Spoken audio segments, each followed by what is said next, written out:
Coming up on SportsNet Central Football Focus, the Texans get ready to face Raider Nation and a rookie quarterback in Derek Carr, who they hope to rattle on Sunday. But you can show them different looks and show them different disguises to kind of make them, trap them to a certain degree. Arian Foster hit the ground running against the Redskins. Can he handle that workload every week? Plus, we may be seeing Josh Gordon back on the field this season after all. Football Focus starts right now.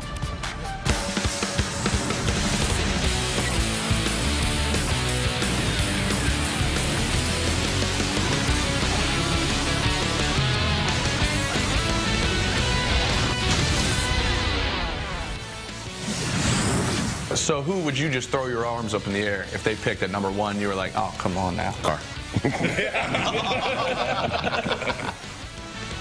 That was our celebrity roundtable with Bun B before May's NFL draft. No one wanted Derek Carr, David Carr's brother. I wonder why that is. It's a tragedy. There's no rational reason to judge Derek Carr by his brother's performance, but you have to, if you're a GM, you have to say, you know what, this fan base is going to be too quick to turn on him. Yep. We can't take him. It was the best thing for him. He's in a good place, and Houston would have been really, really bad for him. And that's where we kick off our opening drive here on SportsNet Central Football Focus. Kelly Johnson alongside the former Texans, Jay Foreman and Seth Payne. Okay, so we got a rookie quarterback under center for the Raiders Sunday. Texans going into Oakland facing the young kid, second-round pick out of Fresno State. You guys are both defensive guys. What are you thinking when you see a rookie under center?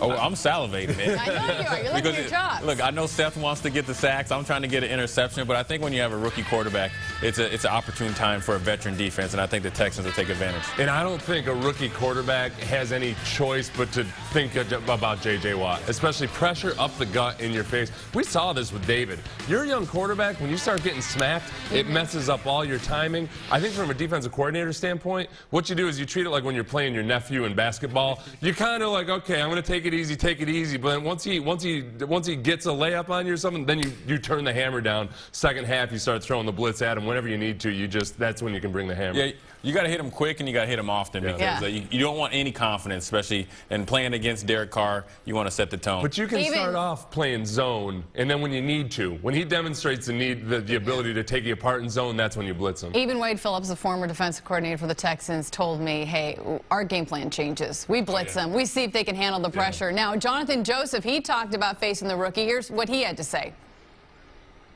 I guess you can bait them. I wouldn't say take more chances because you still want to make them earn it and you don't want to bail them out at times. But you can show them different looks and show them different disguises to kind of make them, trap them to a certain degree and make them force the ball in certain areas. But I think you want to stay away from kind of taking chances and giving up big plays. So Joseph saying what you guys said, you got to give him different looks, test him, see what he can handle. Speaking of Jonathan Joseph, he led the team in tackles Sunday. His first game action in quite a while. Missed the entire preseason with that off-season toe surgery. Missed the last game of last season. How'd he look? I thought he looked great. I mean, the tackling was what impressed me the most. And we know that he and Kareem can tackle, but when you're going to play a lot of zone, you need corners that can come up in the flats there, keep completions underneath from becoming big plays. He did all that. Yeah, and Romeo Crennel's defense, the corners have to be able to tackle, and it's really impressive to come out of the preseason without any live action to come out there and have 11 tackles. And he helped out in the run game, too, which is impressive as well. Now, J.J. Watt, you brought him up facing the young Derek Carr. He was back at practice today. A few news and notes for you. He missed yesterday with an illness. He's good to go. The rookie tight end, though, C.J. Fedorowicz, he is out for Sunday, has a foot injury, but Garrett Graham is back in, and he's your veteran, so you feel pretty comfortable, right, with him? Yeah, it's always good to have a veteran that was out last week to come in this week for the rookie, especially going on the road. You need those many veteran guys as possible, especially on the offense, and I think it's going to bode well for the Houston Texans. Speaking of veterans, Arian Foster jumps right out of the gate, has a 100-yard game on Sunday, a league-high 27 carries in this game. Bill O'Brien flat out said, we're going to ride the guy. We're not going to worry about the workload. What does that tell you when they say, hey, we're not going to manage his workload. We want to win? I think we get caught up a lot of times in that stat, hey, running backs that get over 400 touches in a season the next year get injured again. There's two things about that. One, it is a week-to-week thing. There's going to be some weeks where maybe they don't use Arian Foster a lot at all. The other is that, hey, Arian Foster is the most carpe diem type of dude there is. Who knows? This guy might decide to hang up his cleats and go live in Tibet next year. True. It's very zen. Ride this horse while this zen-like philosophic horse is here in Houston. And while he's focused, you gotta take advantage of it. And some weeks, like Seth said, he'll get 10 carries, and Coach O'Brien said it himself. He'll get 10 carries, and the next week he might get 35, but that's why he gets paid big bucks. Yeah, he said he wants the workload. He did have 351 carries in 2012 for over 1,400 yards. He handled it well, but then last season we saw what happened. Man's got to work. Man's got to work, Kelly. You get bored if you don't work. Some bills. Okay, Andre Johnson, of course, was Andre Johnson on Sunday. What you would expect him to be. He is the veteran. It doesn't matter if he missed the entire offseason as he did. He developed chemistry quickly with his quarterback, and Ryan Fitzpatrick is already excited about the possibilities with number 80 this season. Receiver to throw to get on the same page with, just because he's played so much football. And I think there's not a whole lot that surprises him in terms of coverages and things that he's gone against. He's really good with his route running, with his body language. I would just say just very quarterback friendly receiver. Jay, best thing about Andre Johnson? Well, ever since his rookie year, he had it, and he knew that he was going to be a Hall of Fame player. He's in cruise control to show up, tumultuous offseason, whether he's going to be here or not, go out and have a great game the first game of the season. I don't expect anything else. Yeah, I think we noticed that his rookie year, Jay and I had been in the league a while. You always question starting a rookie right away no matter what. There was never a consideration with Andre. Like, this kid's a pro. Like, this kid, however old he was, 21, 22 years old, like, he might as well have been 40. He just had it figured out right from the get-go. Yeah, they don't make college kids like Andre Johnson and look like that as a rookie.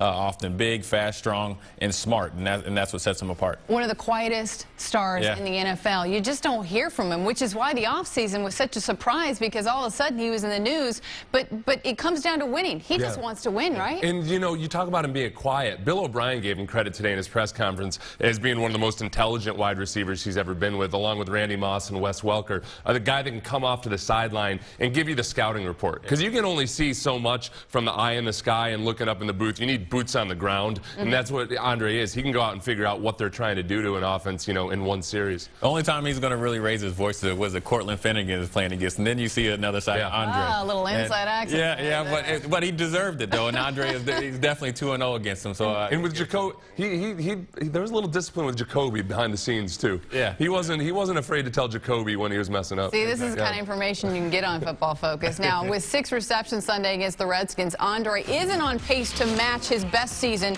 in the NFL, but again, it's early. He had a career best 115 catches for almost 1,600 yards back in 2008. One mark, though, I think everyone would love to see him break: touchdowns. Surprisingly, the Texans' all-time leading receiver has never reached double-digit touchdowns in a single season. Still to come on Football Focus. Former Oilers offensive coordinator Kevin Gilbride joins us for more on the Texans and Arian Foster's workload. Plus, he puts on his OC hat and tells us how he would prepare for J.J. Watt with a rookie quarterback. And our 2-minute drill, Jay and Seth's NFL picks. Can the Texans and Cowboys get wins on the road? Ahead on Football Focus.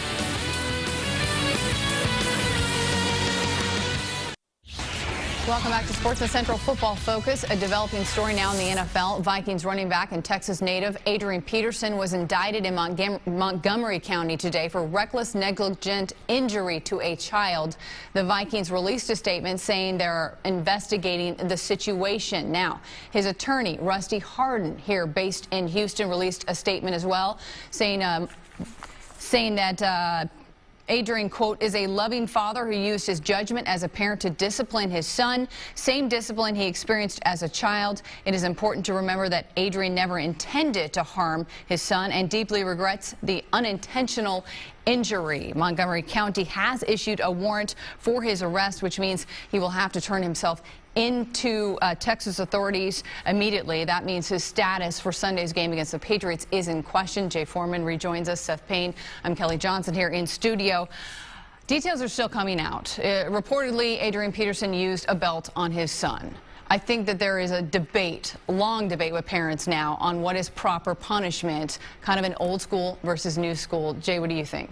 I think that, I got the belt, and I came out all right. But I just think if it's excessive, sometimes you get in trouble. But I think it's all subjective right now, and let's just let it play out. Jay Glazer of Fox Sports is now reporting that Adrian Peterson has been deactivated for Sunday's game against the Patriots. Again, there is an arrest warrant out for Adrian Peterson here in Montgomery County. Now, Seth, this is just an additional thing to a really bad week in the NFL. Yeah. Ray Rice scandal. Roger Goodell has prided himself, the commissioner, on protecting the shield, the image of the NFL. Is this as bad as you have seen it? It's as bad as I've seen in a long time. And Roger Goodell came in as the guy that was going to clean up the league. Well, you're never going to clean up the league completely. I mean, there's always, in a league of 1,500 plus people, there's always going to be problems. But I think when you're the commissioner that decides to be judge, jury, and executioner, you owe it to the league and you owe it to the fans to be pretty fair in those duties. There's evidence now that maybe he wasn't, and I think that's where, in a league where, you know, Jay, as players, sometimes these punishments that Roger would mete out, you didn't feel like it was coming with any rhyme or reason, but you at least, I guess, on faith thought that he was doing it fairly. If some of these current allegations are true, then all that's been thrown away. Yeah, I think that when he came in as hard as he did, I think you set yourself up for failure, because when you come in essentially as the new guy of the commissioner, and then you just start fining guys astronomical amount of money, laying down season-long fine or suspensions and everything without really a rhyme and reason or bending. When evidence shows mess up, now the tables have turned, and then to go along with this Adrian Peterson thing, I think it's been a pretty rough week for the NFL. Yeah, there is a lot for Roger Goodell to deal with as commissioner, his credibility being #1. Now, other news in the NFL today.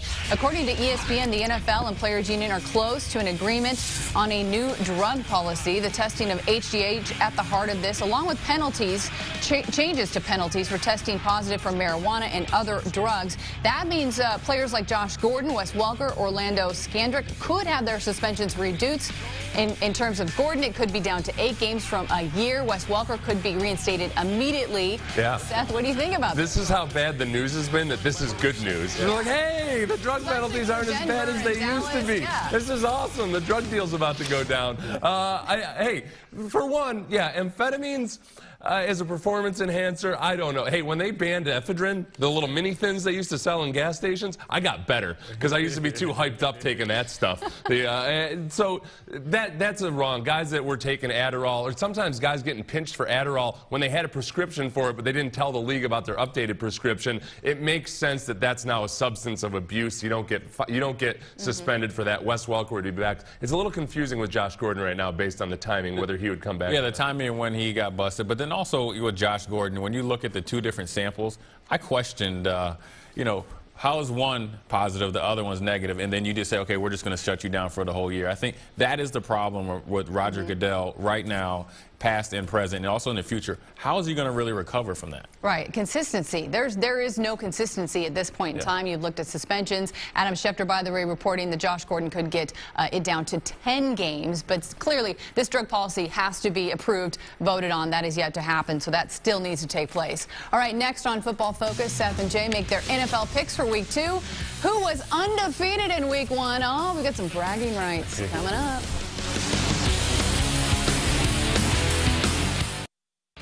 Don't forget, Sunday, post-game live right after the game between the Texans and Raiders. Turn it right here. Seth Payne, Sean Salisbury, Bun B in studio with our Steve Bunin. James Palmer will be with the team. He'll have locker room reaction from Oakland. All right, time now to wrap things up with our 2-minute drill. It is Friday, so time for your picks. Jay, we start with you. Texans at Raiders. Who do you got? I got the Texans. I think that they're on a roll, and the Raiders are ripe for the picking. Yeah, I got Texans over a rookie quarterback any day. J.J. Watt versus a rookie QB. I take J.J. Watt. Okay, Seth, coming back at you. This is tougher. Cowboys at Titans. Tennessee favored by 3. This isn't tough at all. Jake Locker's actually looking pretty good, and he's going to keep looking good versus an even weaker defense than the Kansas City Chiefs and the Dallas Cowboys. Yeah, I have the Titans. I think they're my sleeper pick along with the Texans in the AFC South. They are on kind of on the rise, a team to look for, maybe a dark horse. All right, Jay, Saints at the Browns. Saints are favored by 7.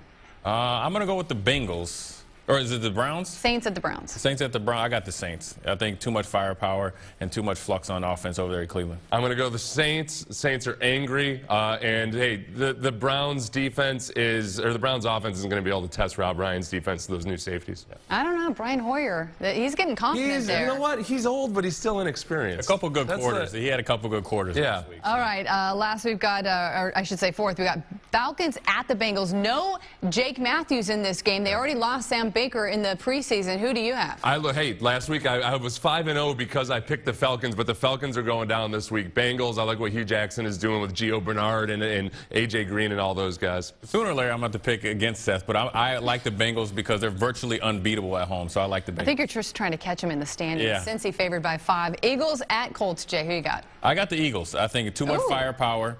And I think the Colts. Yeah, well, I think the firepower of the Eagles, a little bit better defense than the Colts. I think the Eagles win big. Eagles are banged up on their offensive line too, but I actually like them in that dome. I don't care that it's on the road. That thing is scary. You think about it being a defensive player against that up-tempo offense, you get tired. Your legs get really, really tired, and that Indy defense isn't good enough to handle. It is Monday Night Football in Indianapolis. Of course, Robert Mathis is done. Look at this. Yes. 5-0, you're perfect. Jay. Domination. I'm on you, Seth. I got to quit right now. Did we agree on everything, though? Well, today he can't catch up. That'll do it for Football Focus. See ya.